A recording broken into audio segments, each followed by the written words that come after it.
new ideas, visions, trying to tackle the world's greatest problems. So if I would explain to him at one point what I'm doing, I would say I help others realizing their dreams, creating the environment for others so that they actually can thrive with their dreams and ideas, that they have the privilege to do it. Welcome to Leadership to Go. My name is Pari Namazie. I am an executive and leadership coach and the managing partner at EUNEPA. Join me as I explore leadership insights from all walks of life. So I am very excited to welcome Kambis Kohansal today to our Leadership to Go. Welcome, Kambis. Dear Pari, thank you very much for being part of this interview. And I have been trying to get hold of Kambis for a while. He's a very, very busy man. And not only because of his job, but because he very recently, 6 weeks exactly, has become a father. So I can imagine life is even more beautiful than before. I'd like to just do a short introduction to you, Kambis, and then I hand over to you. So Kambis Kohansal, I'm not going to do the last word, Vaw. I still get stuck on it. You tell me it. Don't worry, it's Vajargah. It's Vajargah. Does everyone ask you that? Yeah, they get into troubles because for them it's very difficult to spell it, whether you are in Austria or somewhere else. But it's actually the place, the town where my parents originate from. It's in the north of Iran, in Gilan, the county of Gilan, and it's actually the city where they were raised up. Well, I should be quite ashamed to say that I am Iranian. The names are familiar to me, but I still couldn't pronounce it. So apologies. But Kambis, just sharing your background, you are the head of startup services and the deputy head of founder services at the Austrian Federal Economic Chamber. And in where we're sitting right now, we're actually physically quite close to each other, because I think if you're in the VKO office, I'm just up the road from you today. So that's very nice.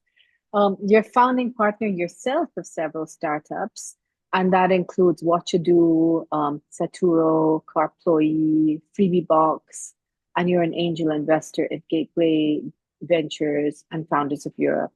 And I know there's so many other things that are your background is so rich that you've also been chosen by the World Economic Forum as a European digital leader, guiding digital transformation in Europe. And you're also an advisory board member as South by Southwest, the pitch and a juror at the World Summit Award. So well done to you, really, for such a lovely career so far and so active. So warm welcome to you on Leadership to Go. Thank you very much, Pari, for all the appreciation. Yeah. And very short for our new members who ask, what is Leadership to Go? Leadership to Go is our forum to bring leaders together. We believe every leadership story is unique. And that's what we love to share, share in the journeys that got us to where we are and learn from one another. So what I'd love in my first question to you, Kambis, is I know that, why startups? What brought you to this place?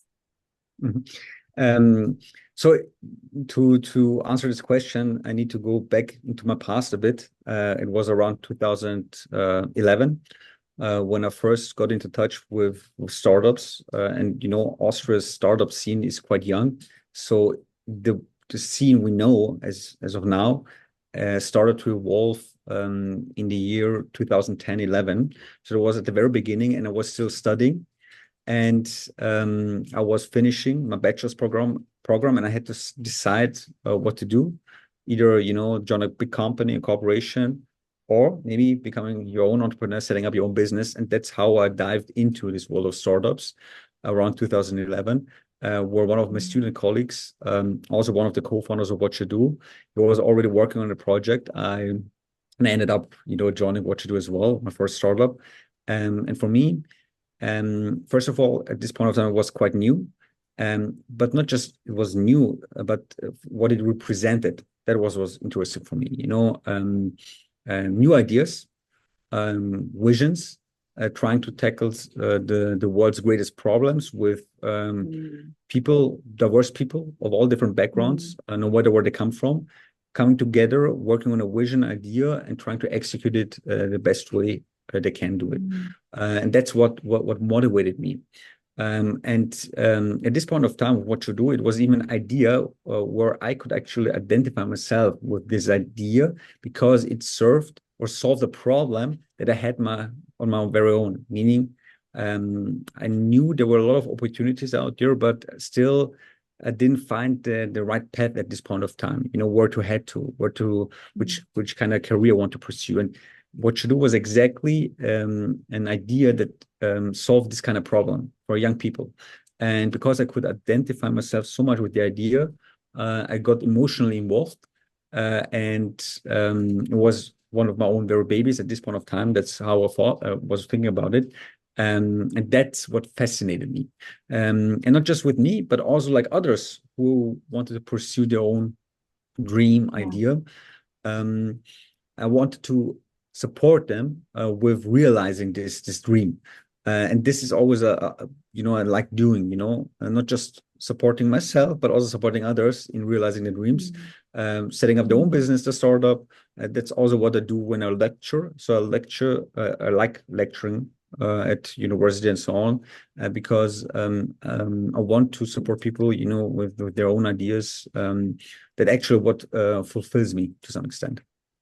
Yeah, I can feel that. I mean, I've heard of Watchado. I think I even went on their website years ago, and I found it amazing. So just to share, tell me if I'm wrong, but Watchado is a website where it actually has little interviews with people in different professions. So they're actually saying what it feels like, what it's like working as a lawyer, as a university lecturer, as a secretary, as a, insurance broker, whatever, different things.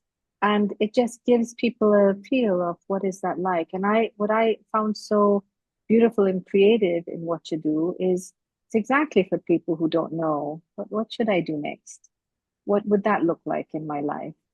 So maybe I'm missing something in Watchado. What is that how you would describe it? You summed it up really well. It's also like part of the name, what you do, what do you do? And the thing that is the most interesting thing about this concept is that you would think if, for instance, a lawyer, tells about his or her job, you think, okay, what it's like, it's similar, being a lawyer is like, represents this, but every person has his or her own unique approach to it because of a unique background. So even if you interview lawyers at the same company, you will hear different stories because of the past, because of the background, and also how they approach, let's say, the work. And that's actually what we wanted to deliver as a message, that every person is unique on his or her own, even if they do the same job. And that's what actually we're looking for. Beautiful. And I'm so happy. That was a lovely startup. I don't know where that's gone, but lovely that you started, and it also gave you some inspiration for what you found as your next step in your career. Kambis, coming back to you, why? I mean, I think you took the startup you were interested in, you had the passion for it, but you took it one step further where you're now advising startups. How's that different, running a startup to advising it? What's the drive for you, the passion for you to be here and advising startups? This advising others and supporting them to how to actually set up their own business, the startups, the company, and so on. This also happened during the time at Watchado. So it was not intentionally in the beginning. It just happened, because you were getting in touch with a lot of people. They were asking you questions, and you said, okay, I can share my thoughts on this. And one thing led to the other, and I started really liking, doing this. And something I learned when I was at my first startup was that in order to develop yourself, the best way to do is in order to help developing others. That's actually how you learn the most for yourself, by supporting and trying to develop others as far as good as you can, actually. So it was a huge learning effect for myself. So I saw the progress I made on my very own by helping others. But also it just saw, okay, I like this, I like doing this. Some people might not like it, but I liked it and I still like it, even if it's time consuming, even if it takes a lot of effort emotionally, mentally. I love doing this. And one thing leads to the other. Wow. Very interesting. You say you love doing it. Why? What is the motivation for you? I mean, first of all, I think it's just one of my personality traits.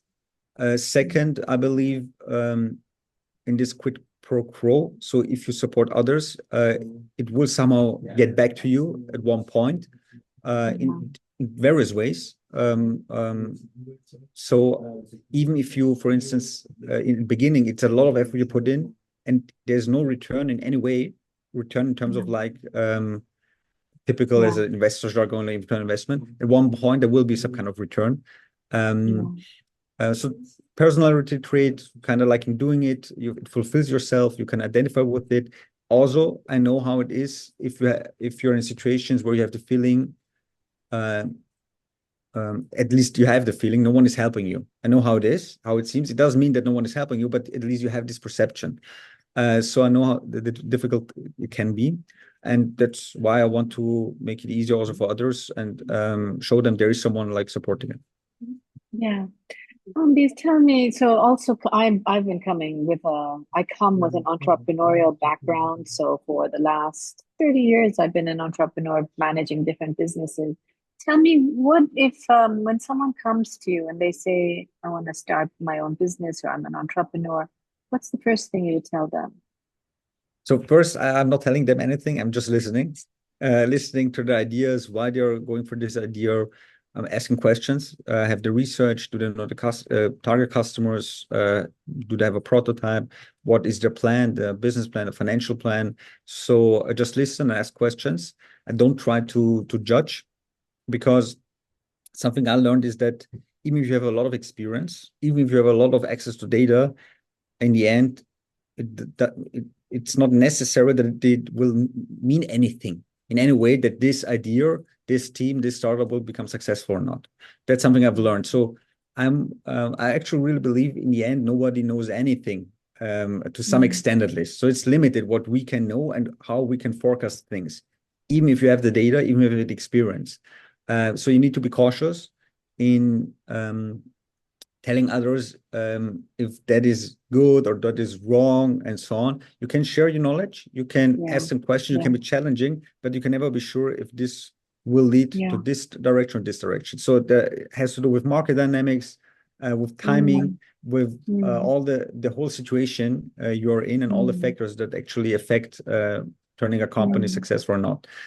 So just listening, asking questions, connecting with the right people apart from me, but be challenging, be straight, be honest, but not judgmental. That's what I mean. Don't be judgmental, but be honest, and be fair in how you evaluate things. Yeah. And are there times where you hear an idea where someone maybe comes and pitches to you and you know it is a phenomenal idea? You know that this is the next unicorn. Is that like, has that happened to you? Also here, it's the same the other way. It's the same the other way. So you can think it's actually there are hundreds of ideas like this. There's no potential. You can also think, okay, this is so great, this is amazing. But I'm always cautious and skeptical, because the path in turning something very successful, it takes so many years, so much time, so much effort. So you can never be sure what happens in this direction. But sure, sometimes there is this kind of feeling, wow, this is amazing. This is a real innovation. This is not a copy paste stuff. It's very an interesting approach, something that changes the lives of others. Yes, but the path is so complicated, so difficult, that still you need to be skeptical. So true. And I think it's not just the idea, right? When you say the path, there's so many factors over there. It's putting the right team together, getting the investor.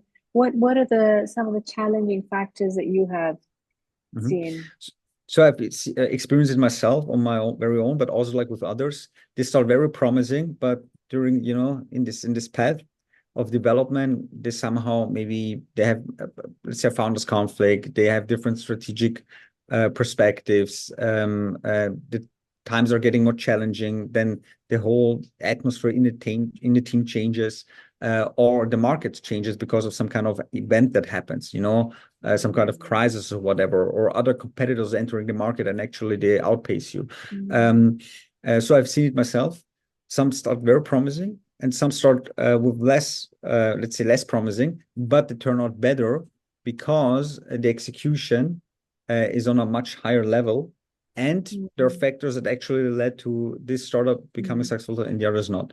So many things can happen. Let's say you start with a promising product, but maybe it's too early for the market you're in.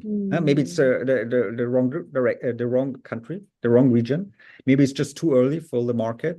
Maybe competition starts to get tougher, and they have more capital, lack of funding, lack of long-term vision and strategy, where you focus more on just the short term, where you think this is more successful, inflexibility in terms of like pivoting sometimes when you need to do it, but also the other way around. Sometimes you need to stick, with your plan and not change it all the time. So it's so complex. And sure, they're like, you have like, based on data and the experience you make, that, okay, a lack of market need, a lack of liquidity, a lack of team in terms of like competences, background, and so on, or getting outcompeted. These are like the top four reasons why startups fail usually, just based on data. But it would be just too easy to say, okay, that's it. So sometimes it's nuances and details that actually lead to you becoming successful or not. But in the end, what you need is like sticking to the plan. You need a lot of patience. We're talking not just about months or just 2-3 years. We're talking about 5 years, 10 years. You need persistency even in difficult times. And still, you need flexibility as well, because sometimes you need to at least adjust your direction to some extent.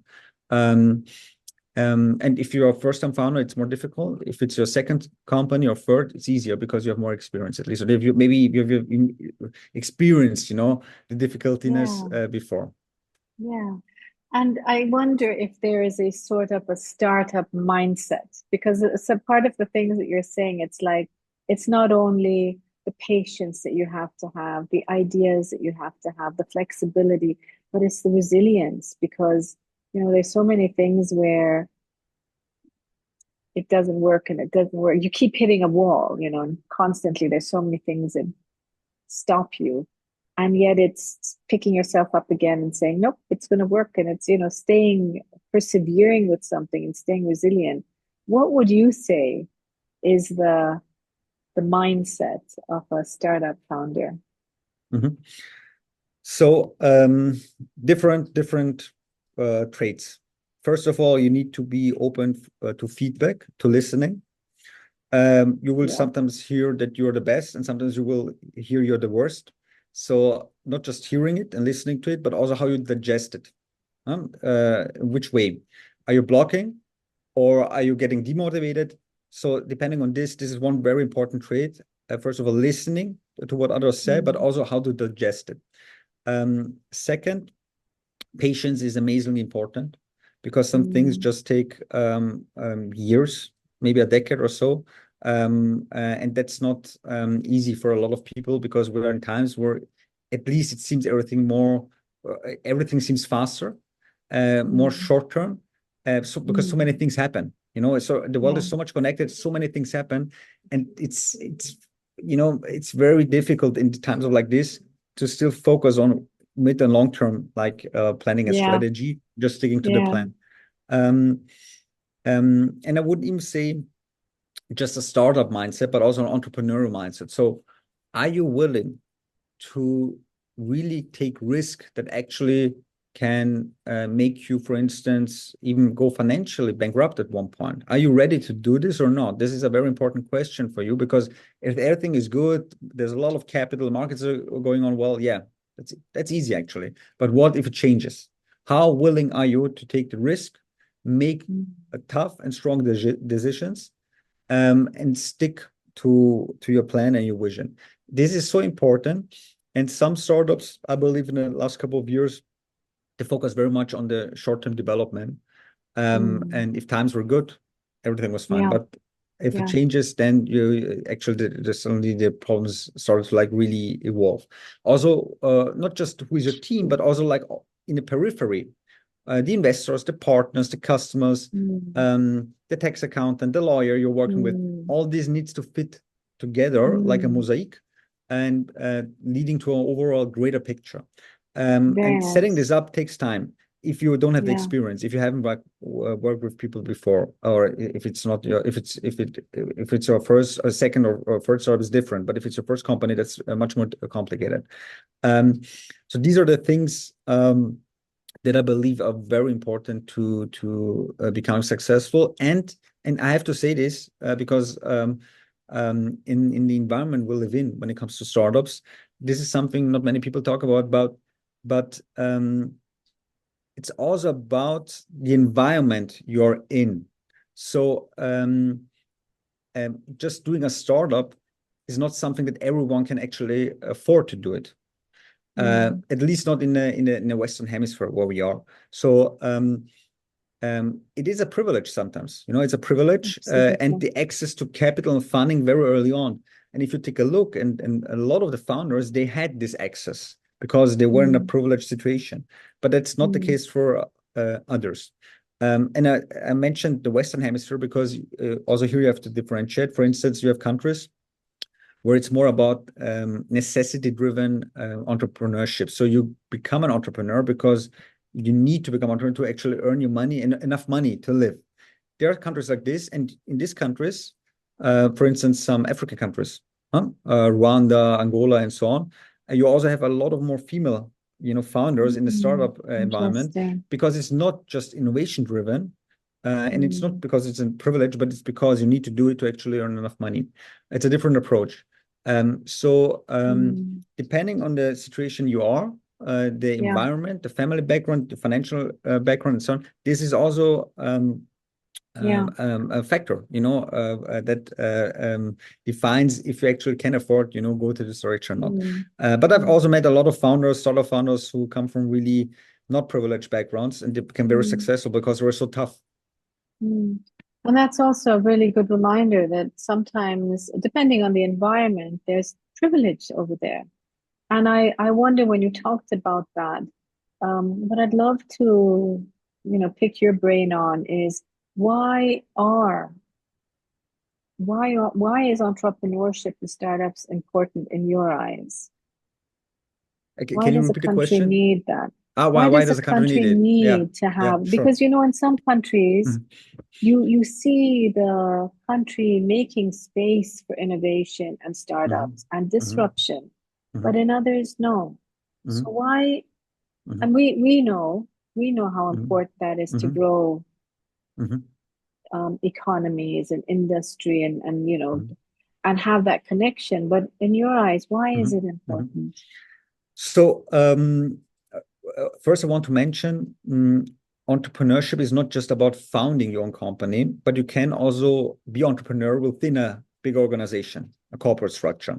So my goal is not just to foster new founders, setting up new businesses, but also just having people in the society who are more entrepreneurial in the way they think, also in big organizations, not just private, but also public ones. I think that's so important, because by this, you will also, in the end, have more startups as well, because there's a direct effect to it. So not just raising the number of startups and founders, but also raising the number of entrepreneurial kind of thinking people within big organizations, any kind of organization, whether it's public or private.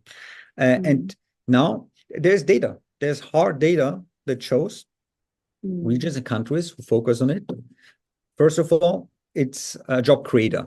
It can also diminish jobs if it doesn't work. There are a lot of examples here out there as well. But overall, it's a net job provider. So startups and entrepreneurs, they create new jobs.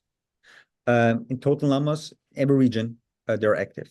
Second, they create overall value for the economy, revenue, taxation, etc., etc. And number three, they create technology innovation that it's not just beneficial to themselves, but across industries and sectors.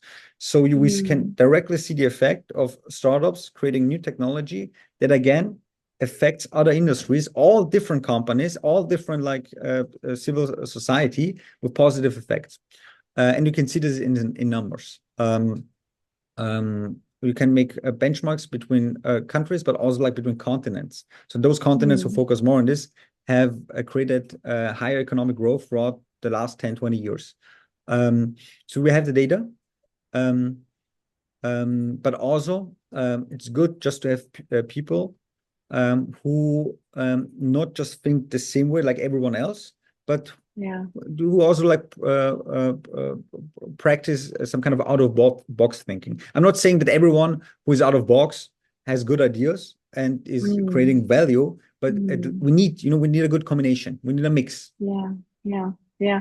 And I see that in many of the organizations I work with. It's really trying to create that culture of thinking out of the box. So you might be in, various industries that you don't have that. And in your job, you're constantly just thinking about firefighting or meeting your deadlines. And so it doesn't give you much space to be creative. And so I think that's also really important in organizations, creating the space to be creative, to think of new ideas, to think out of the box, to use, your resources differently. So I think that's something that we constantly see. And I love what you said, that it's not only an entrepreneur, is not only founding a startup, it's how we can be more entrepreneurial within our companies, our industries, our work. And I think that's really important.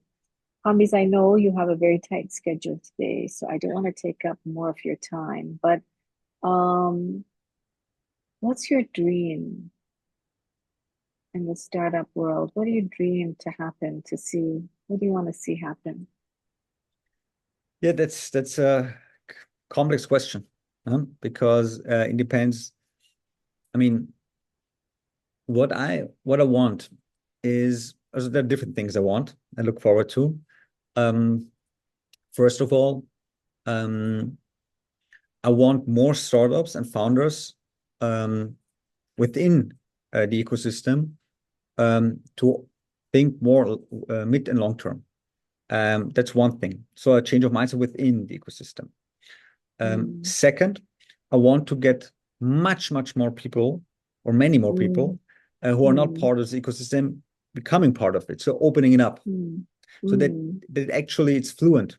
It's a fluent transition, and there's no direct cut between it. Third, startups have a very globalized mindset. So it's one of the areas that are most globalized like no other, because this ecosystems, the cities, the regions, the founders, the investors are very connected. And that's good. That's good. So we should think across borders. Very nice. These connections where we should even promote it even further. So make this connection even stronger, opening up to get more people in it.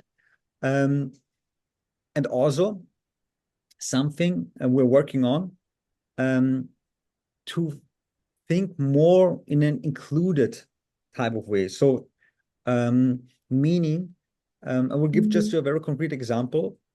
Think about Europe's society and the age groups. People above 50 years old is the largest age groups within Europe, and it's even becoming, it's increasing in terms of numbers. Yes. So startups should think about this kind of customers and producing and developing products and services that address exactly this kind of age group. Because most startups, they're focusing on typical, young audiences, maybe students, maybe young professionals, but up to 50. And so there's so much demand and so much potential here. This is something I believe startups need to start doing more. I love that. And I will be a customer because I'm above 50. I'm definitely in that I'm game for that. New different startups which are looking at the aging factor in Europe, which is a very large population. You're absolutely right. I love that. Thank you for sharing that. Last question to you. I know you've just become a father. How are you doing? So overall, I'm doing good. I'm doing good. It's not harder than expected, but also not less harder than expected. So it's hard, but it's still manageable. So it's similar to when I switched from being a startup founder to the position I'm now, which is a big public-private organization. So preparation is important. So we prepared ourselves as a family that is going to happen. We prepared as well, but in the end, you can do all the preparation you want. Still, when you're in the situation, then you understand how it is. But I think we were prepared, and we tried to balance everything. I tried to balance everything: work, relationship with my wife, the family, our child, our boy, all together.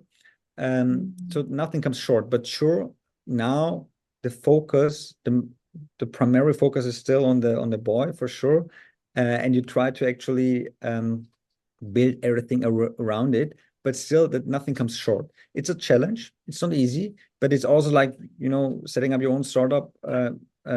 Learning on the job somehow, practicing trial and error. And that's why for me was one of the goals in my life, and I'm very happy, and and it's lovely. I'm so happy for you, Kambis, and for your wife and the whole family. And it's one of those things we're never taught how to be a parent. It's a lot of trial and error, but the world that you create or have for your son, what does that world look like? What would you like him to be part of and see? So if I would explain to him at one point what I'm doing, I would say I help others realizing the dreams. That's what I would say. Realizing the dreams, the ideas, and turning them into a real business. So in the end, it's about creating the environment for others so that they actually can thrive with their dreams and ideas, that they have the privilege to do it. Yeah. Thank you, Kambis. That was lovely. I have no other questions. Is there anything you want to add? No, thank you very much as well for the interview. Great questions, and everyone who is interested to realize his or her own dream, you can come to me. Come to you. Seems you're the place to come, and I love that we end on that, realizing our dreams. Thank you. This was a lovely interview. Really appreciate your time. And you and I still need to talk about other things, and we'll catch up and do that. Thank you, Kambis. Thank you as well.